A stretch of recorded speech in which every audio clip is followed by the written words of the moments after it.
नमस्कार बच्चों।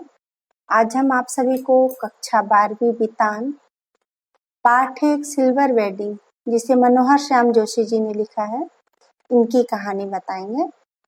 ध्यान से सुनिएगा और इसके बाद आप पाठ्य पुस्तक से इस कहानी को जरूर पढ़िएगा। सिल्वर वेडिंग मनोहर श्याम जोशी द्वारा लिखित एक लंबी कहानी है, जिसमें आधुनिकता की ओर बढ़ते हुए समाज और दूसरी तरफ मनुष्य को बनाए रखने वाले मूल्यों के बीच अंतर्द्वंद दिखाया गया है। जो हुआ होगा और समहाउ इम्प्रॉपर, ये दो ऐसे वाक्य हैं, जुमले हैं, जिन्हें कहानी में विशेष महत्व दिया गया है। ये दोनों ही भाव कहानी के नायक यशोधर बाबू के अंतर्मन में हमेशा द्वंद्व के रूप में चलते रहते हैं। यशोधर बाबू अनिर्णय की स्थिति में रहते हैं और एक तरफ तो अपने बच्चों की तरक्की को लेकर के खुश होते हैं और दूसरी तरफ उन्हें ऐसा लगता है कि ऐसी खुशहाली, ऐसी खुशियां किस काम की जो अपने में ही परायापन का भाव पैदा कर दे। बच्चों, कहानी के प्रारंभ में यशोधर बाबू अपने दफ्तर की घड़ी में 5:25 देखकर सोचते हैं कि दफ्तर की घड़ी सुस्त है और उनकी घड़ी सही है, क्योंकि वो प्रतिदिन सुबह रेडियो के समाचार से घड़ी को मिलाते थे। ऑफिस से जब घर जाने का समय होता था, वे अपने कनिष्ठ कर्मचारियों से प्रतिदिन हल्का फुल्का हंसी मजाक कर लिया करते थे।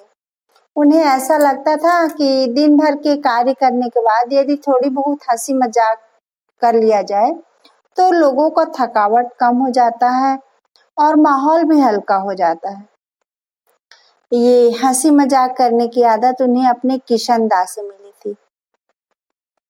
कई वर्षों के तक वे किशन दा के साथ रहे, तो उनमें ये आदत अपने आप आ गया था। या यूं कहें कि किशन दा की जितने भी आदतें थी, उन्होंने उसे सहर्ष स्वीकार कर लिया था। उनको वे अपना आदर्श मानते थे। उसी दिन की बात है जब वे घड़ी के बारे में अपने कनिष्ठ से मजाक में कहा कि आप लोगों को देखकर ये घड़ी भी सुस्त हो गई है। तो नए असिस्टेंट ग्रेड में आए नए लड़के ने यशोधर बाबू से बदतमीजी से बात किया। इस बात पर यशोधर बाबू ने उसको ज्यादा ध्यान देना सही नहीं समझा। यशोधर बाबू के जीवन में किशन दा की छाप पड़ी है। वे उन्हें अपना गुरु मानते हैं, बड़े भाई के समान मानते हैं और उनको बहुत मान सम्मान देते थे। किशन दा कुंवारे थे और पहाड़ी लड़कों को अपने घर में आश्रय दिए हुए थे। यशोधर बाबू जब पहाड़ से दिल्ली आए तो उन्हें भी किशन बाबू ने अपने यहाँ आसरा दिया।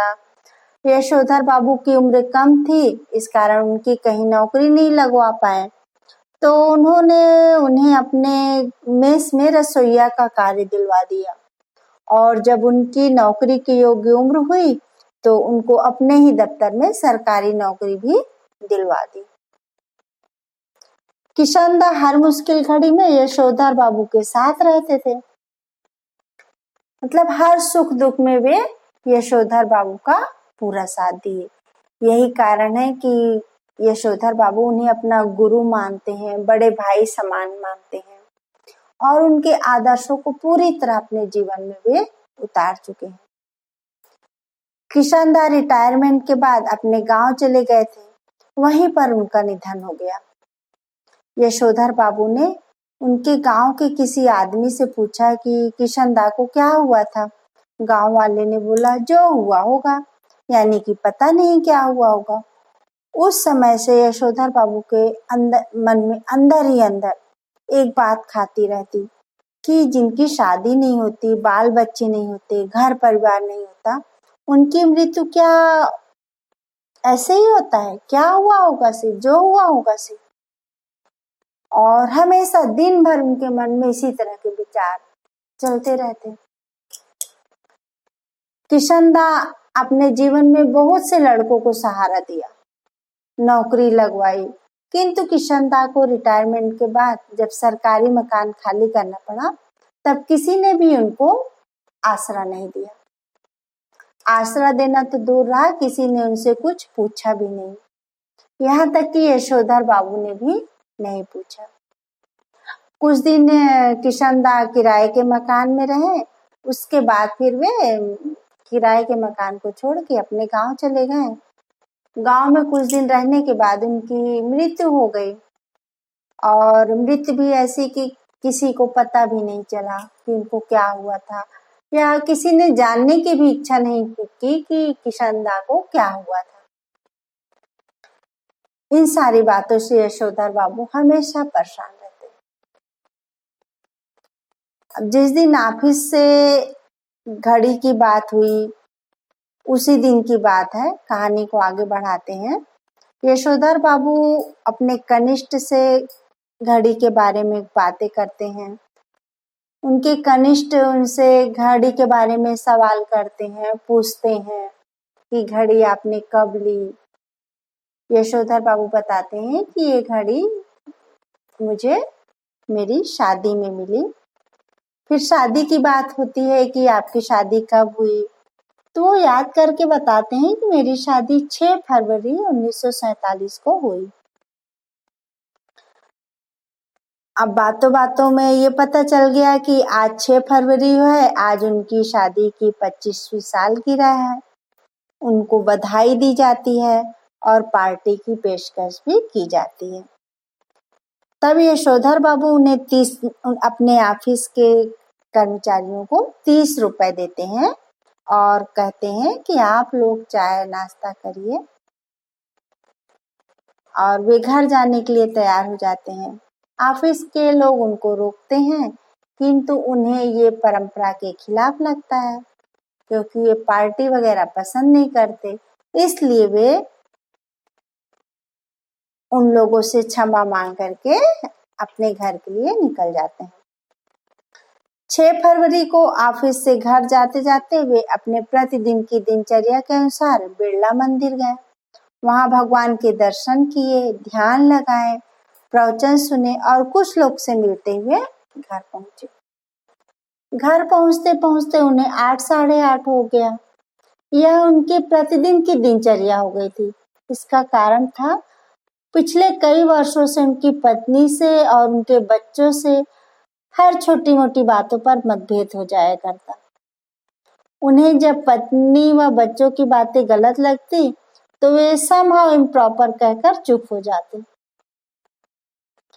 यशोधर बाबू का जो बड़ा बेटा था वो विज्ञापन कंपनी में कार्य करता था और उसको प्रारंभ से ही 1500 रुपए मिलता था।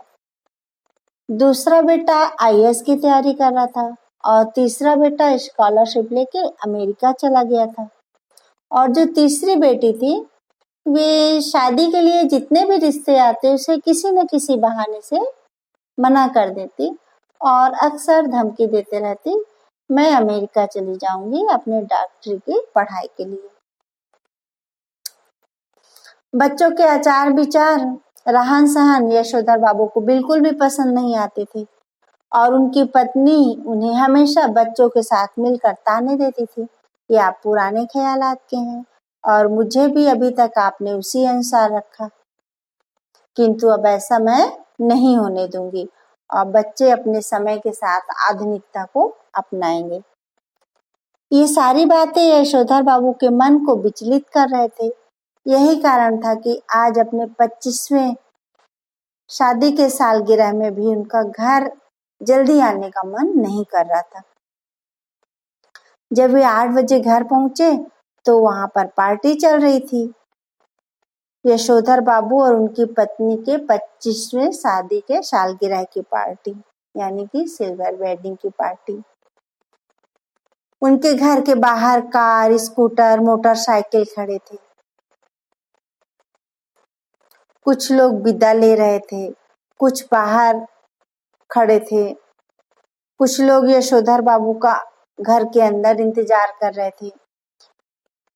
अब यशोधर बाबू की शादी की ये जो पार्टी चल रही थी वो ये आधुनिक तरीके से मनाई जा रही थी। इसमें भी यशोधर बाबू को कुछ गलत लगा, परंपरा के खिलाफ लगा। इस पार्टी में केक भी काटा गया, सभी ने कुछ न कुछ उपहार दिए। बड़े बेटे ने भी ड्रेसिंग गाउन उपहार में दिया और पिताजी को कहा कि आप सुबह जब दूध लेने जाते हैं तो इस गाउन को पहना कीजिए। तो यशोधर बाबू के मन में बहुत तकलीफ हुआ कि बेटे ने ये क्यों नहीं कहा कि बब्बा आप अब आराम कीजिए, मैं सुबह दूध ला दिया करूँगा। उसने मुझे गाउन इसलिए दिया कि मैं सुबह दूध लाते समय इस गाउन को पहनूं। और दूसरी बात, उस दिन उनको दिन सुबह से किशनदा की यादें आ रही थी, किशनदा की बातें उनके मन में घूम रही थी। वो परेशान थे कि किशनदा की मृत्यु कैसे हो गई, किस तरह से हो गई, क्या मुझे भी किशनदा की तरह विवाह नहीं करना था, मुझे भी अविवाहित रहना था। इस तरह की बातें उनके मन में सुबह से ही उठ रही थी और वे परेशान थे। और जब बेटे के द्वारा गाउन गिफ्ट में दिया गया और वे उस गाउन को पहने तो उन्हें ऐसा लगा कि किशनदा उनके शरीर में उतर आए हैं।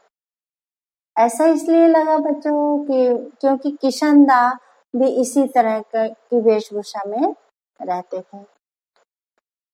तो ये है बच्चों सिल्वर वेडिंग की कहानी।